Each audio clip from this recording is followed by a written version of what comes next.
to find deeper answers. I was just like searching, trying to figure out what was going to give, what was going to finally help me. And in that path, I learned so much. I learned so much about health. I learned so much about wellness. And eventually I thought, okay, I've learned so much in my own health journey and like this laundry list of diagnoses that I want to be able to share that with the world. And so I started coaching women with chronic illness and autoimmune disease. And eventually there was this recurring theme that I saw with everyone that I was working with, which were primarily women. And it was that they were empaths. I'm wearing my empath shirt today. And they're highly sensitive people who are absorbing, picking up energies around them. And I started to shift into this idea that like, not only was I going to now start to focus on the highly sensitive souls of the world, but as they were awakening and they were seeing their power as a sensitive person, they also realized they had a lot of gifts to share with the world and they wanted to start their own business. And so I started to shift into business coaching as well and helping other empath entrepreneurs grow their businesses, create wealth and abundance and success. But more importantly to most of them is impact. They want to have an impact on the world. So my own process, my own journey, my own loss, my own grief, my own struggle with chronic illness is all what has led me to today. Well, and ironically, I think maybe not so ironically, but I think that the path that you've chosen has allowed you to nurture the side of you that needed nurturing in the times that it needed to be nurtured, as well as develop a highly lucrative business, which is the best of both worlds. It's a big difference. I found a big difference in speaking from like a story you've read or something you've learned online or wherever versus something that you have been in a darkness with, that you've intimately connected with in your life. And now I've lost two younger brothers and have numerous chronic illnesses. And it's not like I'm constantly looking at how long that list is of challenges, but each of those challenges allows me to teach on that area in, I think, a whole different way where I'm so emotionally connected to it. I know what that person's experiencing. And when we have a choice to be able to take either those challenges and be victim to them and have them shift our life in a negative way, or we can use those challenges as stepping stones for growth. And I believe my tagline in my business is that I believe that our healing path inevitably leads us to our soul's purpose. And that's what I experienced as well, is that healing, all those things that I could have labeled as really, really bad, ultimately opened my eyes up to what I was supposed to be doing on this planet. And for that, I'm really grateful. Yeah, I totally feel that. And I think the challenges personally that I've come up against, similar story, right? Like you hit a wall, and then you dig your way out. And finally, it leads you to the work that you're supposed to be doing in the world. So I love that you help curate that experience for people and hopefully make it not so hard, because it can feel really hard and really dark. And I know you've experienced the dark side of this stuff too. Yeah. Yeah, absolutely. So tell me a little bit about, or tell the audience a little bit about how you help clients work through those things. That's a really good question. And then part of it is reconsidering or going back to how I was able to personally to do this, right? Because when this thing is kind of landed in your lap, that again is some sort of challenge, health issue, trauma of some kind, we certainly do have a choice. But what I remember as I go back into my own shoes of that time is just remembering how cracked open I felt through that experience. And in that cracking open, it's like all the emotions that I had been hiding for so long weren't like easy to hide anymore. There was no just pushing them over there to deal with later, because what I've learned as well through energy medicine is that we don't just push them over there and they disappear. We push them over there and they show up as physical symptoms in our body. So in that cracking open, all these emotions came up, and in that there's a humbling, there's this very humbling effect of, okay, what does it mean to not be perfect? What if I looked at some of these limiting beliefs that I've been holding on to, these stories I've had around my life and about the world for so long, and I started to challenge them. And I started to ask, is that really true? And in the crumbling, we get to consciously and intentionally begin to rebuild ourselves. So that in that sense, it's an opportunity. So I encourage my clients to ask themselves, like, because this opportunity has been presented to me, even if it was in a really hard way, how do I want to recreate myself? What do I want the next level of me, or next version of me, the next evolution of me to look like? And to very consciously create that next iteration of yourself, and also challenge the stories that you've been telling yourself, challenge the beliefs you have about the world. And in that, again, there's a lot of shadow work, but I think that through that shadow work is ultimately this just massive opportunity for change and growth. No, I totally agree. And that's a lot of the process that I use when I coach people with money. Mm-hmm. You know, it's the same question. You know, you get to start from square one. And a lot of people in business, maybe zero isn't even really where they're starting, right? Like they're starting, you know, below that. And that's fine. I mean, we all have to start somewhere. But I think that stepping back and taking that intentional look at, okay, I get to reinvent myself. Who do I want to be when I grow up? And I think the more we do that, and the more we give ourselves that opportunity in all areas of life to step back and say, okay, I get to pick this. So what am I going to pick? With losing my second brother just 3-4 weeks ago, it was obviously like a really emotional time, and it still is. I'm still processing it. But this question has not left me alone since he passed, which is, what is the legacy that I want to leave behind? And how do I honor both of my brothers in what I decide to actively do in this body, in this lifetime, within what I do have control over, which is not much. We don't have control over much, but we do have control over, like, how we show up in this world, and our belief system, and how we respond, and how we act, what we create. And I just keep coming back to the power of that question. If you really, and you actually sit down and take time to think about it, right? Because we can go, oh, like, great question, maybe I'll think about it in 5 years. But what if you actually thought about that now? What is the legacy that you want to leave behind? What is the impact you want to leave behind on this planet, through your relationships, through your business, through the money that you do create in your life, and then what you do with that money? Because it's also not just about having $20,000 in your bank account, or however much money you want to have in your bank account at any given time. It's, okay, what does that mean to you to have that money? And then what are you going to create with that money? Or how is that going to make you feel? What opportunities and experiences does that create for you in your life? And I think that is so much more important. And it's important for us to, even if you haven't recently lost a loved one, ask ourselves that empowering question of, what is the legacy that I want to leave behind?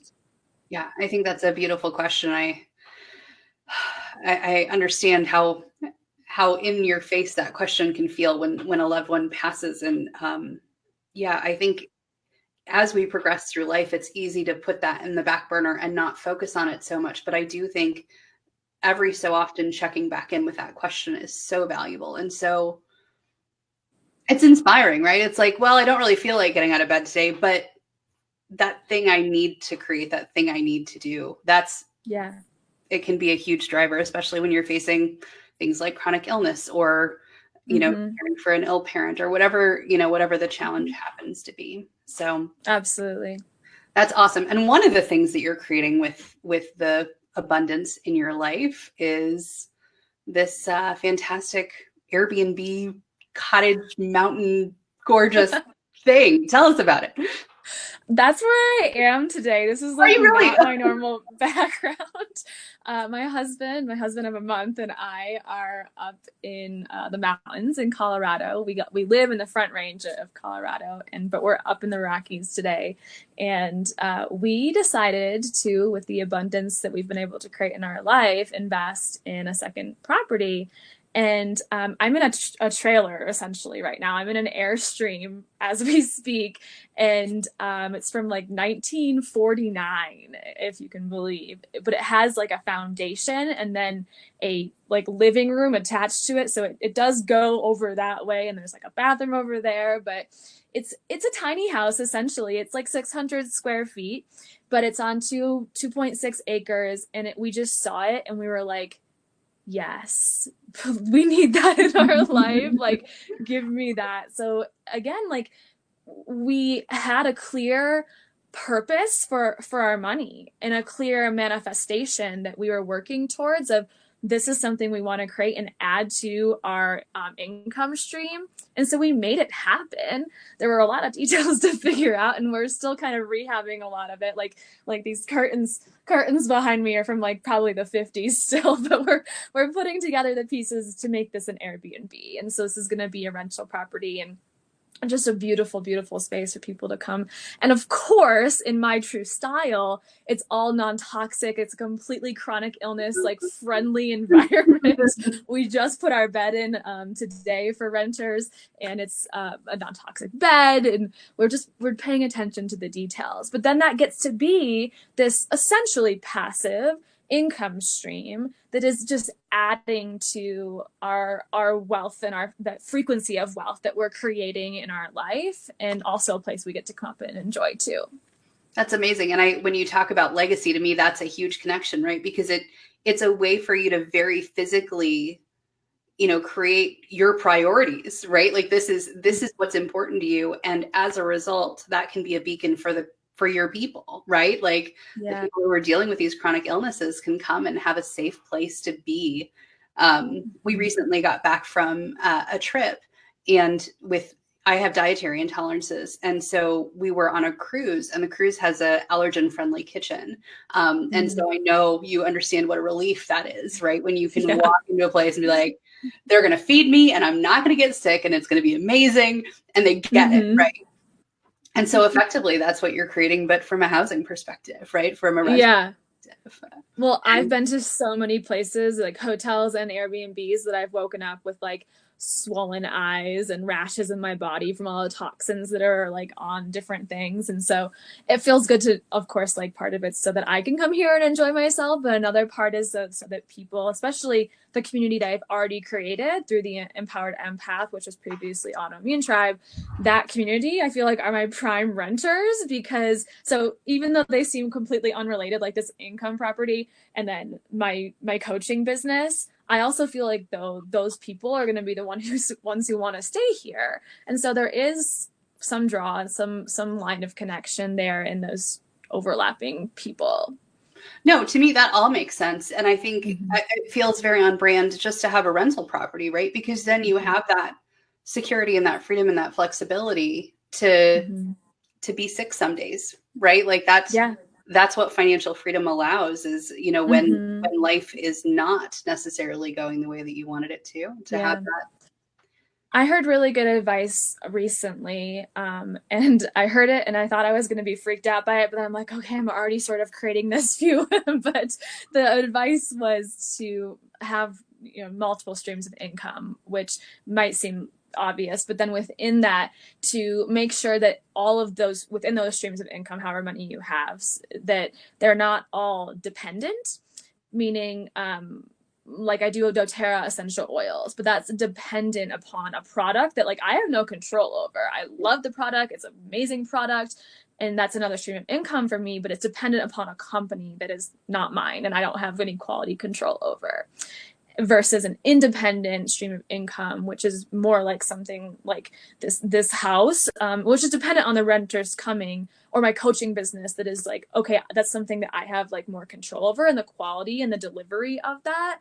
And I've really started thinking about that in my life. Like, okay, of the 6 to 8 streams of income that we currently have as a partnership, my husband and I, like which ones are dependent versus independent, and am I setting myself up for long-term success, where if any one of those I was just like, okay, don't want to do it that month or need to take a break or something, I would still be able to maintain the lifestyle that we've created anyways. And that's exactly what financial freedom is, right? Like that's Mm-hmm. the name of the game. Because and yeah, there's like dependent upon other people, and then there's also dependent upon you working, right? Like Yeah. how much work do you have to do to get to the income? So yeah, beautiful. I love Mm-hmm. the more the better, right? Yeah. Yes. But not too many that we stress ourselves out. There's a balance. Exactly. That's also So, why I've been able to and needed to build a team. So it's mm, not just all on me. I have two assistants right now, but they also have a team. And so that those two teams are simultaneously always helping me and supporting me. And that was something that was hard to give up control over in the beginning of my business, but ultimately it's like a non-negotiable for me now. Like I need to be able to ask for help in my life and be able to outsource, or I wouldn't have time for anything. So I try to stick to my zone of genius and like what parts of my business like need Sarah to be present versus which pieces don't actually need me to be there. totally, totally. And I think that actually ties perfectly into the giveaway that you have for us today. So by clicking the link that's posted here, you can enter to win Manifesting Money for Your Wellness Goals, which tell us a little bit about what that is and the benefits of it. Absolutely. So this is a workshop that's like very step by step. It's interactive. So like bring your pen and paper because I'm going to be asking you questions or guiding you through questions to be able to consider.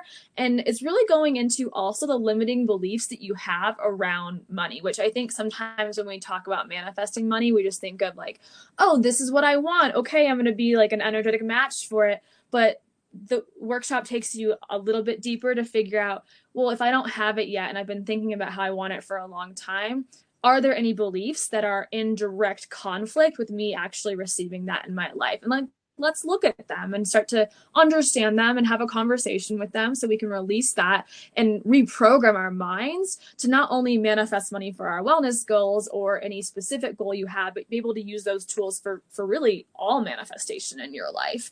And so it's I think it's like an hour and a half or so, and it just takes you through that process. And I hope that whoever wins has great results and impact in their finances and their abundance. Awesome. Thank you so much for giving that away to our audience. We're giving away one of those. So just click the goal or click the link, and you can follow Sarah on Instagram and a bunch of other places, as well as all of my stuff. So the more places you follow us both, the more entries you get to win. So Sarah, thank you so much for being on the show today. And, just so much love to you. And I just so appreciate what you're doing. And, yeah, your work is so needed in the world, and I really appreciate you being here. Thank you, Anne. Your work is amazing as well, and thank you for having me.